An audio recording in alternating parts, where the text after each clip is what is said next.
બિપિનભાઈ કાલ કદાચ ગમે એવો મોટો થઈ જઈશ ને ભાઈ, હું મારા ગુરુથી મોટો કોઈ દાડો નહીં બનું ભાઈ.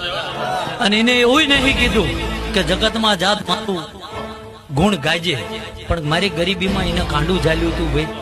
મને ધર્મનો રસ્તો બતાવ્યો. મૂંઝવણ તો આવે ભાઈ, પણ મૂંઝવણ પતે તારત કદાચ ધર્મનું બાયણું ઉઘડતું હોય છે ભાઈ. કારણ કે એમના ભુવા ભગત થવાતું નહીં ભાઈ. જગત પારખા માગે બિપિનભાઈ, જગતના પારખા પૂરા થઈ જાય, ઘરમાં કદાચ વિઘનો ઉપર વિઘન આવે, દુનિયા મેણા મારવા મજબૂત બની જાય. શું કે ભાઈ એના ઘરનું ભલું નહીં થતું એ તમારું શું કરે. તેથી કદાચ ધર્મ કદાચ ગમે એવી પછાડી ભીની કરીને હૂતો હોય ને ભાઈ, અને તમારું રાજદારનું કદાચ આંગળીના વેઢાનું ફરવું અને એના દીવા સામેનું હોર ને એનો વિશ્વાસ હોય. શું કહો, ગમે એવી કદાચ વેળામાં વીટળી ગયેલા હોય ભાઈ, મારો મહાદેવ મારો વિશ્વાસ એવું બોલે છે ભાઈ. જો કાળી મેઘલી રાતે તમારો હંગાત કરવા ના આવે તો એટલે એ ધર્મમાં ભૂલ પડે.